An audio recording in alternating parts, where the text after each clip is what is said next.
আজকের ইফতার মাহফিল ও থানা সম্মেলনে এই পর্যায়ে বক্তব্য রাখবেন ইসলামী আন্দোলন বাংলাদেশ বাসানডেক থানার সংগ্রামী সভাপতি মোহাম্মদ নাহিদ হোসাইন। আউযু বিল্লাহি মিনাশ শাইতানির রাজিম। ইসলামী শ্রমিক আন্দোলন বাংলাদেশ বাসানডেক থানা শাখা কর্তৃক আয়োজিত আজকের এই থানা সম্মেলন ও ইফতার ও দোয়া মাহফিলের অনুষ্ঠান উপস্থিত আজকের সভার সম্মানিত সভাপতি, প্রধান অতিথি, বিশেষ অতিথিবৃন্দ ও আমার সামনে উপস্থিত রোজাদার ভাই ও তৌহিদি জনতা, আসসালামু আলাইকুম ওয়া রাহমাতুল্লাহ।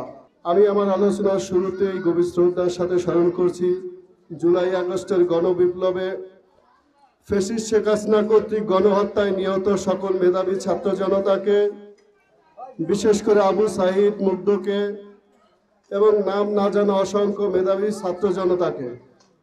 সেই সাথে স্মরণ করছি জুলাই গণহত্যায় যারা আহত অবস্থায় এখনো চিকিৎসাধীন অবস্থায় আছেন, তাদের মধ্যে কারো চক্ষু নাই, কারো পা নাই, কারো হাত নেই।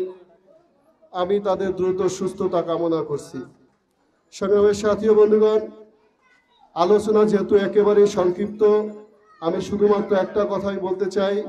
ইসলামী শ্রমিক আন্দোলন বাংলাদেশ বাসানডেক থানা বিগত সেশনে যেই সফলতার সাথে কাজ করছে, সেই কাজের মূল্যায়ন হিসাবে আমি ইসলামী আন্দোলনের পক্ষ থেকে তাদেরকে অভিনন্দন এবং শুভেচ্ছা জানাই। এবং একটা কথা বলতে চাই, গত সেশনে তারা অনেক ভালো কাজ করেছে, এই জন্য আমি তাদেরকে ধন্যবাদ জানাই। সেই সাথে যারা নতুন সেশনের দায়িত্ব আসবেন, আমি তাদেরকে অগ্রিম শুভেচ্ছা জানাই।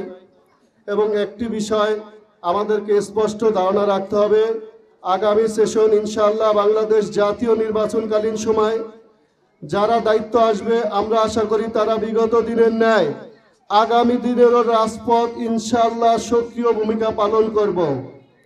5ই আগস্ট স্বৈরাচারী শেখ হাসিনা সরকার পলায়নের পর এদেশের তৌহিদি জনতা আশায় বুক বেঁধে আছে। আমাদের নয়ের মহাতারিম আমির হযরত পীর সাহেবের নেতৃত্বে এদেশের মানুষ আগামীতে ইসলামী আন্দোলন বাংলাদেশকে দেশের জাতীয় নির্বাচনের মাধ্যমে ক্ষমতায় দেখতে চায় বন্ধুগণ।